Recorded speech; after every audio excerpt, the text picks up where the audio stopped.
Well, now that you get to see Frosty 4.5 years later, he's doing great. Still the same beautiful temperament.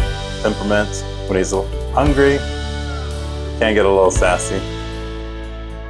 I've heard him hiss once or twice when I'm wanting to play and he's like, feed me first.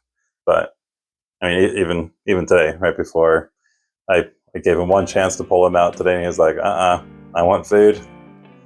So he gave me a little hiss and puffed up. I was actually a little surprised because he does not have that kind of temperament. Only if he's feeling pretty hungry. He just ate recently, but he's still probably recovering from relatively recent molt. That's why he's got these beautiful colors. So I found Frosty about 4.5 years ago out trail running. Very difficult time of my life. A lot of very emotionally hard and heavy things. And he was just a young snake, maybe about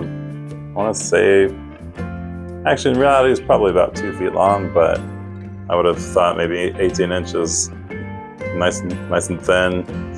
The ground there had just recently burned from a fire, half of the mountain and everything on that side of the mountain. And I found 10 days before I found Frosty, I found Frosty's mother, or at least I'm assuming so. She was very big. At the time, appeared just black and white. That was before I knew anything about snakes. And I approached because I was like, I think as long as it doesn't rattle here in Utah, it's probably okay. And she didn't, but she's really big and she hissed at me. I did not know that snakes hiss, and they can hiss very loud. It's kind of like, I don't know, I felt like confronting a wildcat or something. I don't know. Yeah, it's a very interesting sound. They fill up their whole bodies. It looks like they've got their lungs, about probably down here, but they're able to expand their whole bodies. It's very fascinating. Anyway, I did research on what kinds of snakes are venomous and non-venomous in Utah, and that gave me a lot more comfort of knowing what I could handle and could not handle, or at least safely without equipment. And Frosty was there, not the mother, or at least what I think would have been his mother, but Frosty was there, just down a little bit further. And I picked Frosty up right when I was trying to get him. He was running away, and I picked up my very first snake of my entire life.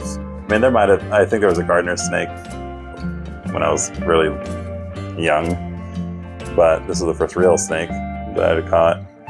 And it was a little nerve-wracking, but these are so docile, and he was is more docile than any other gopher snake I've ever picked up since. I've picked up a lot, found a lot, and helped relocate some.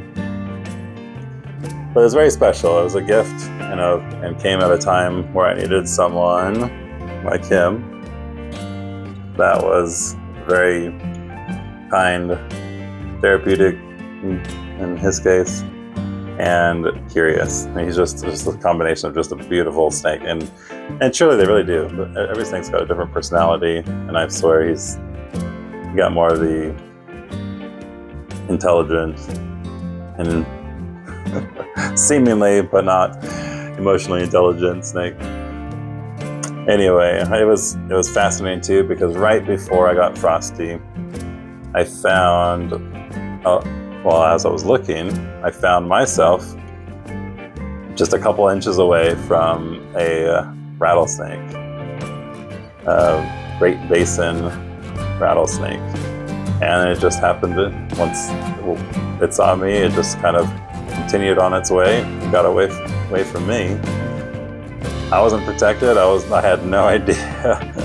This was just my first encounter actually trying to find snakes, and I found that rattlesnake and then found Frosty right after that experience.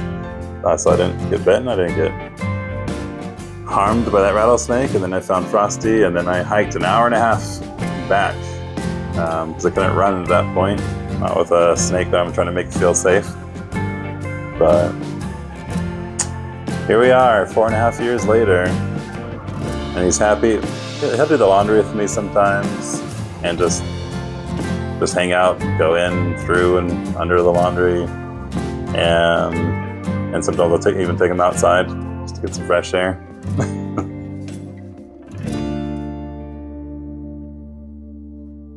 There you go. That's the update of beautiful Frosty.